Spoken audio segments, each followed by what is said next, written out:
All right, welcome back to Real Analysis. We are going to finish up our work in chapter 6, talking about kind of an unrelated topic about finite and infinite sets, countably infinite sets, and uncountably infinite sets. It doesn't really have to fit into our sequence of topics in the course. We've been talking about the topology, the real line, open and closed sets, interior points, accumulation points, and so on. So we could have had this conversation earlier in the course. In fact, you might remember we hopped over section 2.3. It's the first place in our text these notions got mentioned. The author just kind of briefly summarizes some of the important parts here in section 4.6. The purpose of this lecture is I just kind of want to mainly just list properties. I'm not really going to include a lot of proofs of these things, but I want to list important properties that we'll use about finite and infinite sets as we continue our work in chapters 5 and so on, talking about continuity, derivatives, integrals, topics that you were introduced to in calculus. So we're going to need some of this machinery as we move throughout the course. I'm not going to include a lot of proofs. In fact, the proofs I give will be sort of more like sketches of proofs, ideas of how to prove these things. I'm assuming you probably proved some of this stuff in Math 240. And in particular, I'm going to be talking about the notion of a bijection, that is a function that's both one-to-one and onto. I won't go into the details of it here. I'm just going to assume that that is something that you saw and have digested from Math 240. All right, so this is really just kind of taking a break as we've finished up our kind of, sticking our toe in the water of topology of the real number line, listing some facts about finite and infinite sets. So let's get going here. I just kind of enumerated everything in this section with capital letters, so we'll just kind of march through it. You can stop the video along the way and create examples, ask yourself questions as we go. So first of all, just to establish some terminology in this first definition, we're going to specify what we mean by the number of elements in a set. Excuse me. So the empty set, we're going to say by definition, has no elements in it. It has 0 elements in it. You take some set S, it has n elements, where n's a natural number if there's a bijection from the set of counting numbers from 1 to n to S.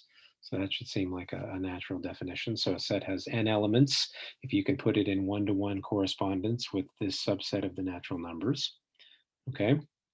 We'll call a set finite if it has 0 or n elements. So finite means that it's either the empty set, it has 0 elements, or it has some number of elements, a natural number n. We'll denote by the absolute value of S. It's a common notation to denote the number of elements in S. So then the absolute value of the empty set is 0. The absolute value of a finite set is some natural number n. Okay, and then just to finish off the definitions, if I say a set is infinite, all I mean is it's not finite. So an infinite set cannot be put into bijection with the set of natural numbers from 1 to n for any n. All right, so those should sort of feel familiar. These are the kind of technical ways we'll deal with this in the future if we need to. So my first theorem, theorem B here, is that if you do have a finite set, it means it's in bijection with some set 1 to n for some natural number n, that n is unique. All right, so if you have a finite set, the number of elements in it is unique. So it's not possible for some finite set to have both 3 elements and 5 elements, for example.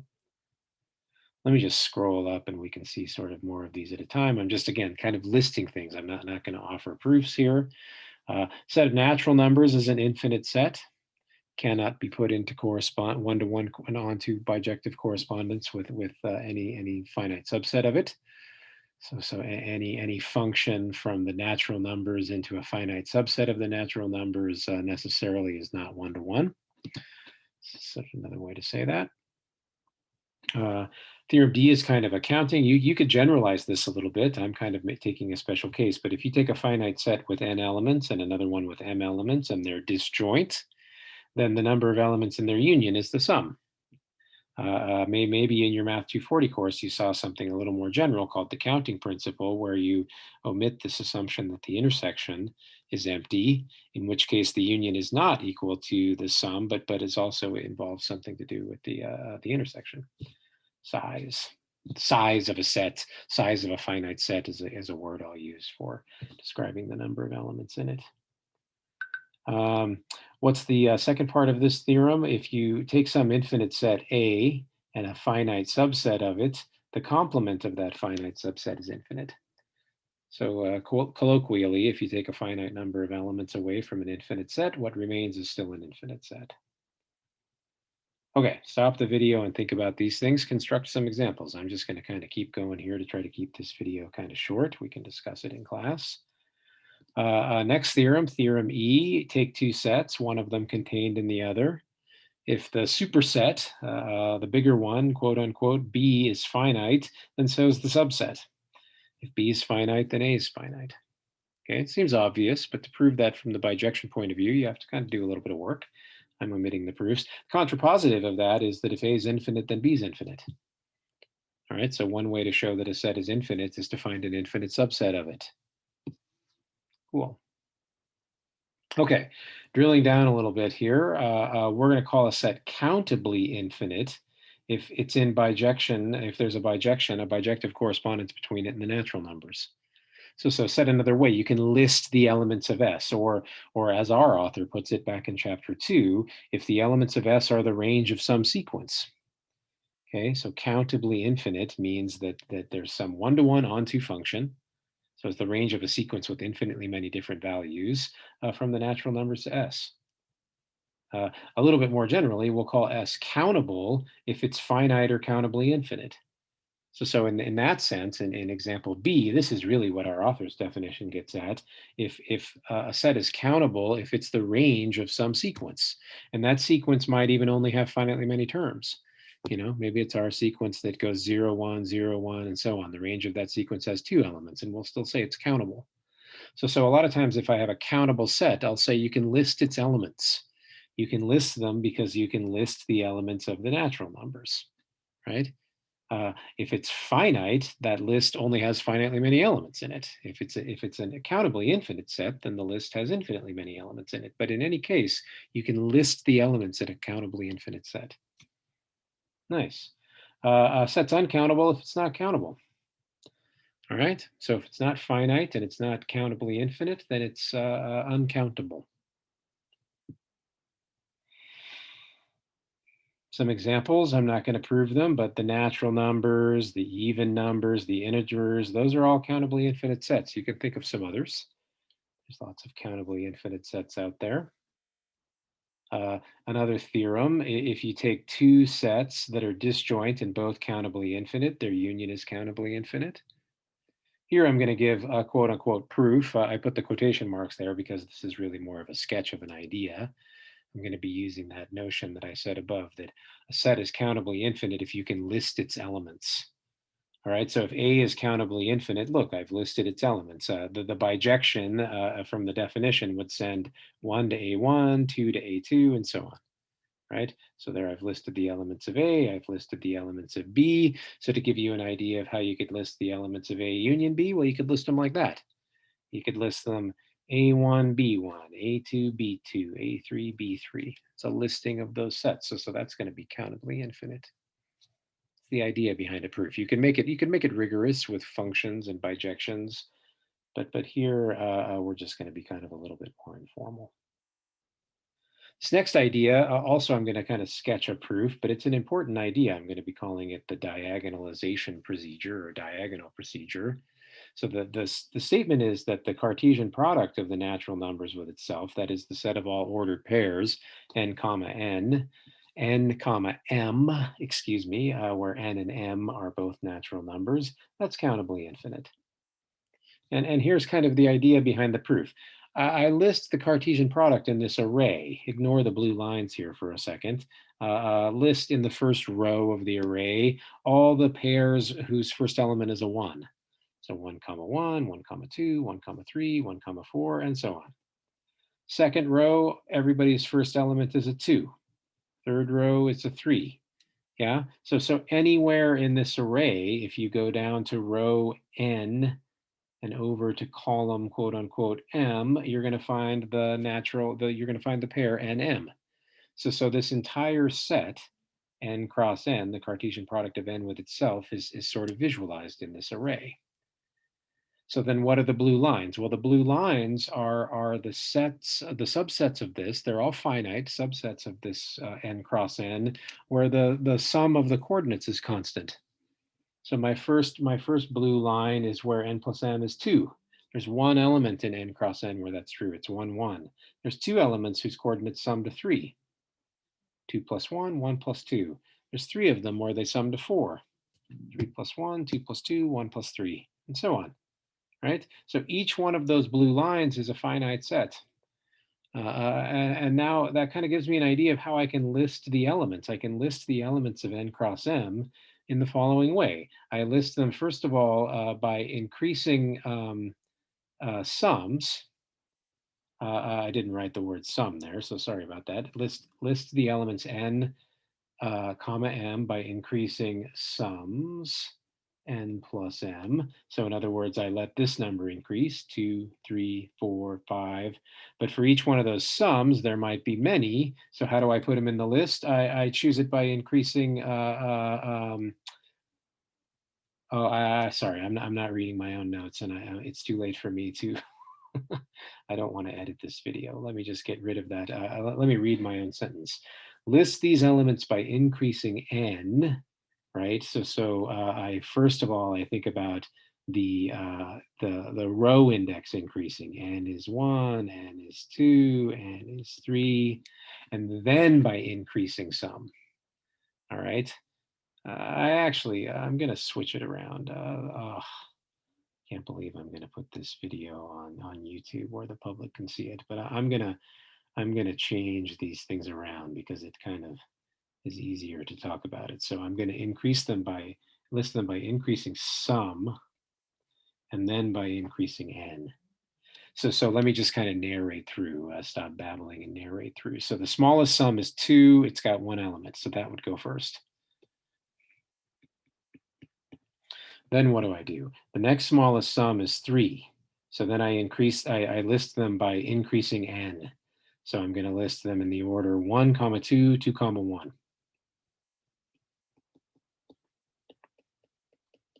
I'll do one more. The next smallest sum is 4, and I list them by increasing n.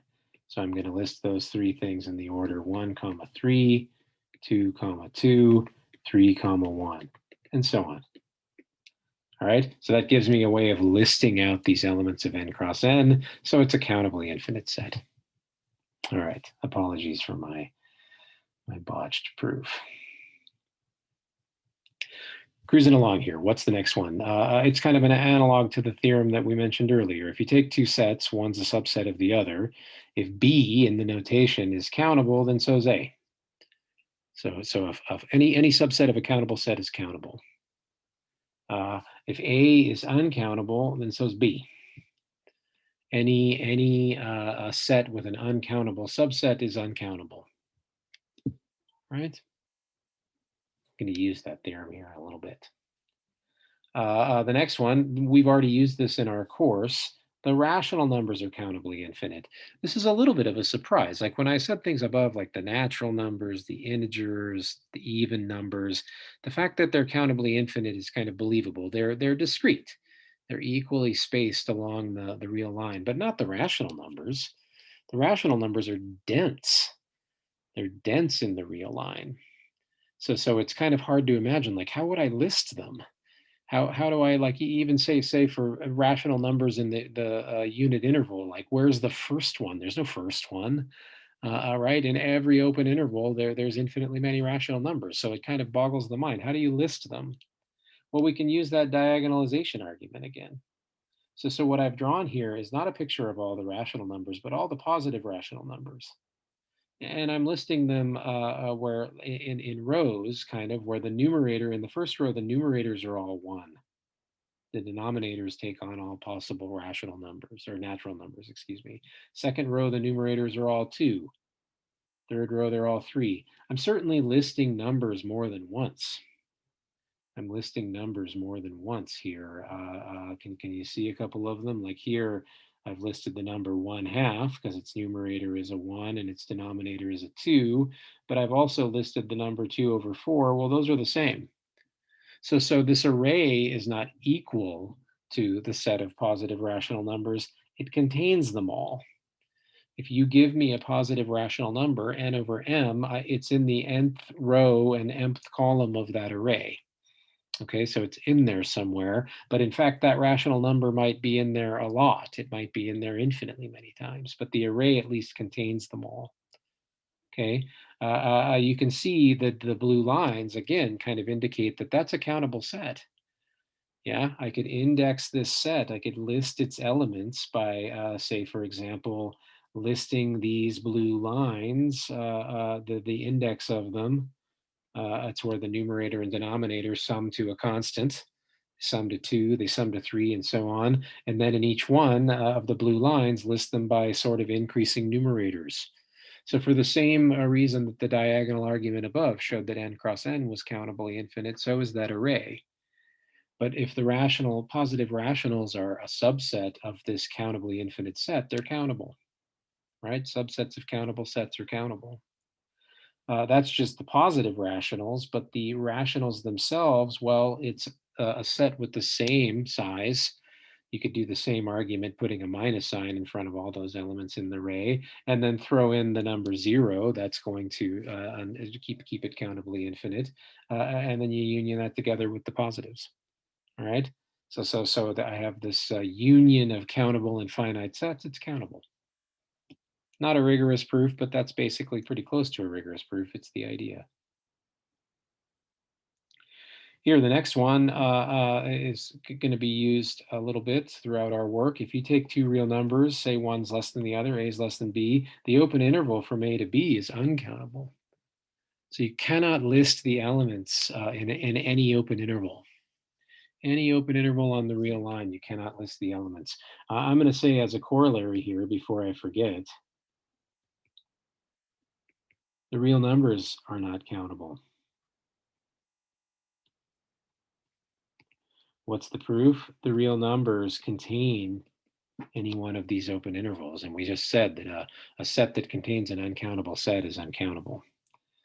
So the real numbers, unlike the rational numbers, are an uncountably infinite set. You cannot list them all. Here I'm going to give what I think is kind of close to a proof of this fact.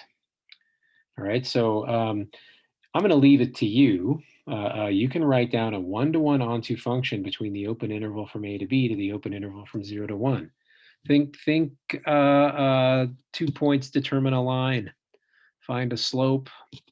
We can write down a linear function with a non-zero slope from the interval from a, b to 0, 1. And that linear function, because its slope isn't 0, is going to be 1 to 1 and onto.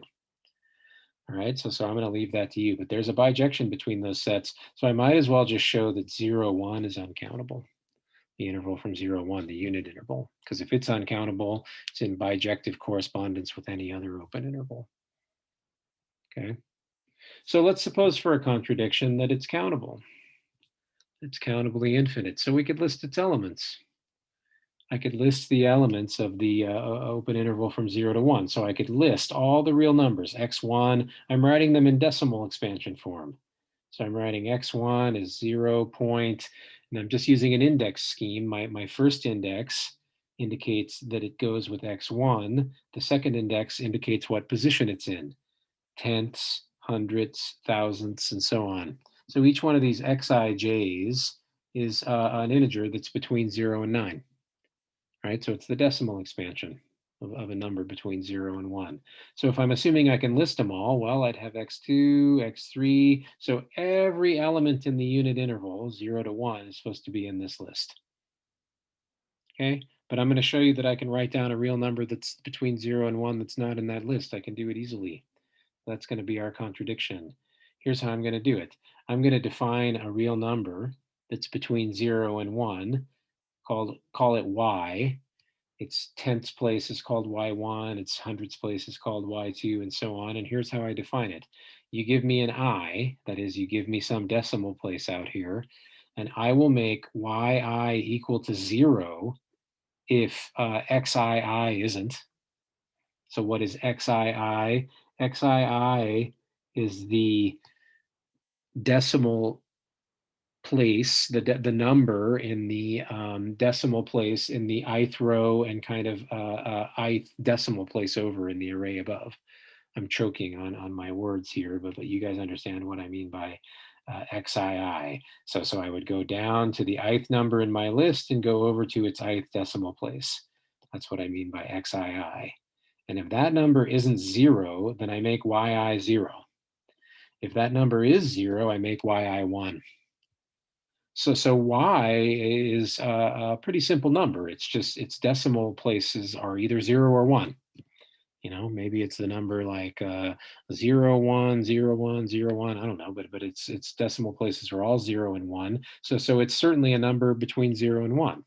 It's got 0 whole part, and the decimal approximation goes on. All right. And how do I know it's not in the list? It doesn't equal any xi, because if it equaled some xi, well, then its decimals would all have to be the same. The digits, that's the word I'm groping for that I haven't been able to pull out of my brain. The digits, if say, I'm just going to underline x3, if y and x3 were the same number, well, then they would have to have the same digit in the third decimal, the third place past the decimal. But we've exactly cooked up y3, I'm just going to keep using 3, to differ from x33, right? Because if x33 is 1 through 9, then y3 is a 0, so it's different. And if x3 is a 0, then y3 is a 1, so it's different. But I've done that for every index I. So y is not in the list. It differs in the ith digit past the decimal from every one of those x's. So if it's not in the list, then I didn't really list all the numbers between 0 and 1, right? So the number of numbers between 0 and 1, therefore, must be uncountable. The set must be uncountable. All right. One more result. Not going to include a proof here, but we'll use this from time to time. You probably proved this in Math 240. People like out loud would say a countable union of countable sets is countable. So here, just to kind of notate it, if you take a set AM and it's countable for every natural number n, m, so you've indexed this countable collection you've indexed this collection of countable sets with the natural numbers, then their union is countable. Their union is countable. Okay, so we'll use these facts from time to time. I hope I kind of gave you some ideas of how you might go about proving them, and maybe in class we'll prove a couple of them. You could come to my office hour and ask me questions about anything that you found interesting. All of this stuff is fascinating stuff. You could spend a whole course talking about the kind of subtleties of different kinds of infinities and the kinds of ideas that come about it. But here I'm going to just take a practical point of view of it and just sort of threw out some things that we can use throughout the course. And I decided to enumerate these theorems with the letters that was A through L, just in case we want to refer to them in the future. Okay, thanks for listening.